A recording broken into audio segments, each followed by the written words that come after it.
welcome back to my channel. My name is Alli, and I welcome you back to my channel. If this is your first time here, welcome and welcome again. Thank you for tuning in today. To my old family members, my Alli fam, thank you so very much for joining. I greatly appreciate each and every one of you. You know, today it's such a sad day for me. It's such a sad day, and the reason being that we have women being killed right, left, and center due to domestic abuse in their relationships, in their marriages. It's just so crazy, and it just makes me wonder, why is all this happening now? I heard about Osinachi Nwancheku, this 42-year-old woman was mercilessly beaten to the point that she was on life support for 5 days. 5 days. And then she gave up the ghost. All due to the fact that she was married. I mean, marriage is not a death sentence, guys. For real. At first, when I heard that she died from lung cancer, and I was like, oh wow. And it was later on that I found that she actually died from domestic abuse. And I'm sure, from what I gathered, she's been hiding this. She's been going through this for a while and hiding it from people. She died from physical abuse of her so-called husband. And I'm sure she stayed in the relationship or in the marriage due to the fact that she's a gospel artist. So freaking what? She stayed in it because, hey, as a gospel artist, what will people say? What would my fellow sisters in the religion say? What would?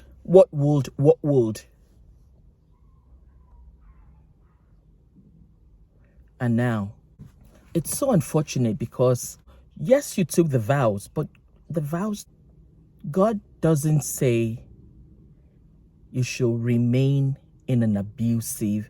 Let's just get that clear. Let's clarify this. God does not say remain in an abusive marriage or relationship. Well, marriage, because you exchanged vows.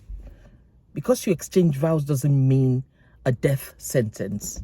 Yes, the vows say in sickness and in health, for richer, for poorer, until death do you part. But not this kind of death. Not death from domestic abuse. In everything, let's get wisdom, please. Please. In all things, the Bible says, get wisdom. So for those that are going to start watching and quoting the scriptures, let's also think about the 10 commandments. The 6th of the 10th states, thou shalt not murder. So what do we say about these women that get killed this way? She endured the abuse for a while because, like I said, what will people say? Me that I'm speaking about Jesus, me that I'm singing about Jesus. They will now hear that I got separated from my husband, or they will now hear that I left my husband's house. So freaking what? You're not the first. You'll not be the last. At least you'll be alive. Me, I've always said it, and I'll keep on saying it. If the relationship is abusive, leave with your bags. Otherwise, you leave in a body bag. Leave with your bags alive, or you leave dead in a body bag. That's it. Pure and simple.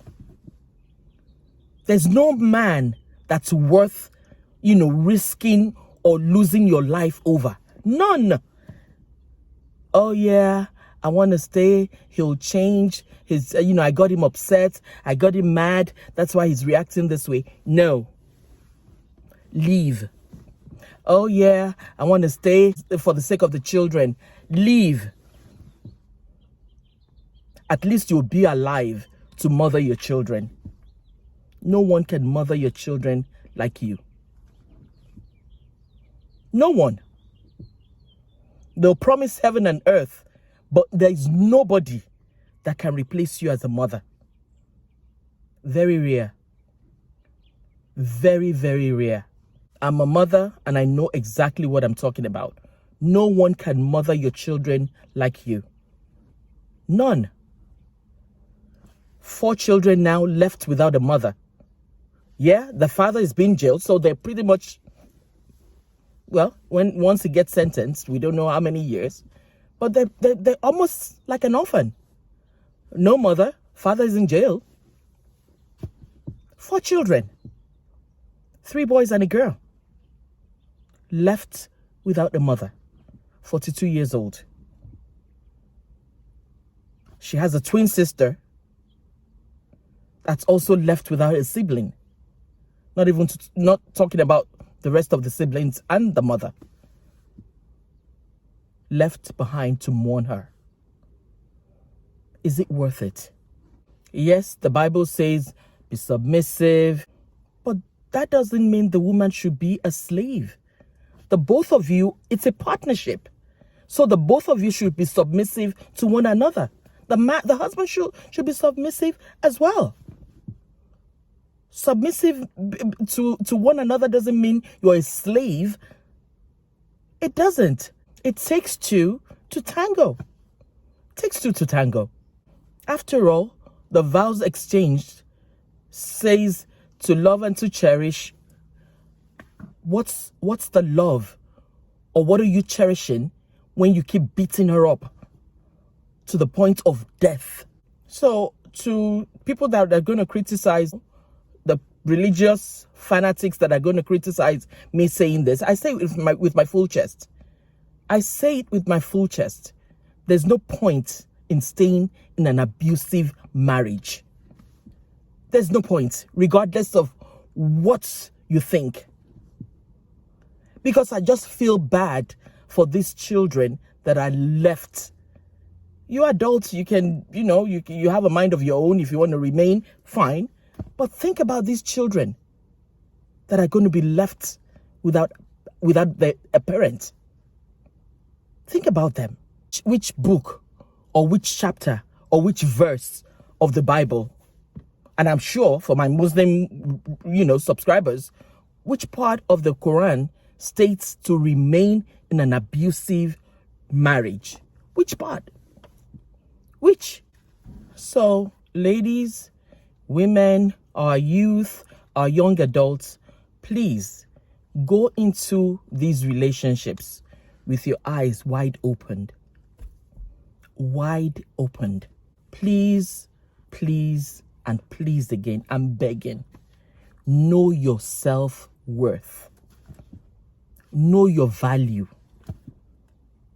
Know it. Your life is not dependent on a man. It's not. Mothers, let's raise our boys and our girls right. Let's raise them right. Some boys witness their fathers beating up their mothers and they think it's the right thing to do. So they grow up and think, oh, well, my mother endured it. Why can't you stay? Meanwhile, the girls also witness their mothers being abused and feel, well, my mother went through it and she stayed, so why can't I just endure it? No, please. No.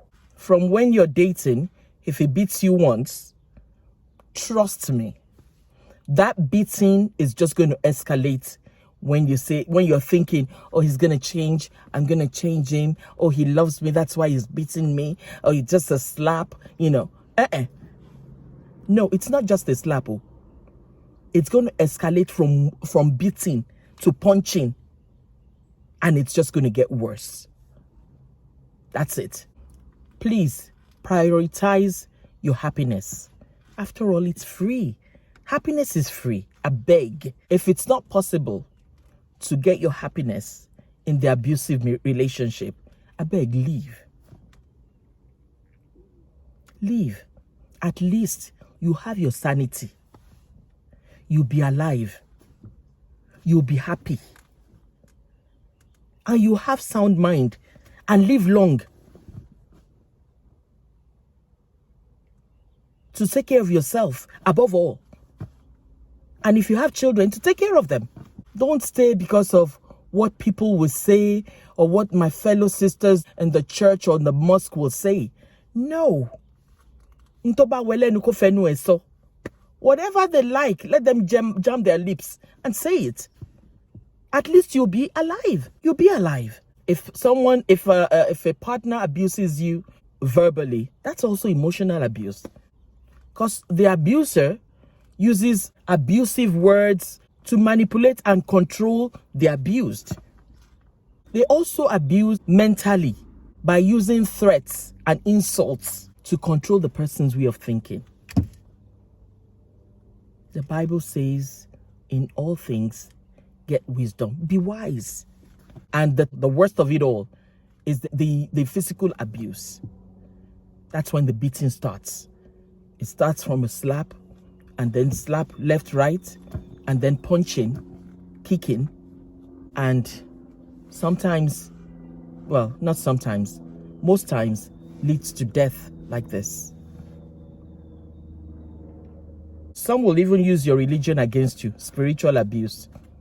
Oh, Otutinlo, Shewalokpajesuni. Oh, you're going to church again? You have midweek services. Do you have to be there? Are you the one that killed Jesus? When you're only going there to put your petitions before the Lord, they use it against you. That's abuse. I'm not saying prayer and fasting is not good, though. Please, don't get me wrong. Don't use my words against me. Prayer and fasting is great. Trust me. But don't stay in this abusive relationship to pray and fast. You can do it elsewhere. Don't remain there. Don't be blinded by religion. Don't. I also heard about the death of Chinyere Ogudoro. She also left 4 children in Scotland. Came to Nigeria, and the husband set the house ablaze. She and her brother, and locked them. Jesus Christ. How can you, human beings, not animals, locked them inside, turned off water supply to the building, to the house, turned it. So it was premeditated. He knew exactly what he wanted to do. Because he knows that at least if they wake up and they see they're on fire, they'll turn off the tap and get water. No, he turned it all off. Set the house on fire. There are human beings in there. The mother of his children. Let's not say wife. Let's put wife aside. The mother of his children. And did not even think, what will happen to my children. I don't even understand. You can't even kill an animal in that manner. Let alone a human being that you once exchanged vows with. To love and to cherish. Until, again, death do you part. So, after setting the house on fire, he ran out and started crying for help. The wife died in the house. Her brother was able to get out of the building and was able to say what happened. See how great God is. Otherwise, it would have been his word against the ghosts. And the worst part is, Chinyere's brother that died has a wife and a son, and the lady is pregnant. So this in these 2 incidents, 10 children are involved. For what? I beg, For what? For an abusive relationship that lacks love? It's not even worth it. So in all this, please, please, please, let's be wise. Let's get wisdom. Let's train our girls and our boys right. There's no point in staying in an abusive relationship. There's no point. For what? Leave with your bags while alive, so you'll not be carried out in a body bag. That's all I have for you today. It's just so saddening, honestly. Thank you so very much for watching. Leave your comments. We learn from one another. Leave your comments. I leave with love, peace, and joy always. Bye.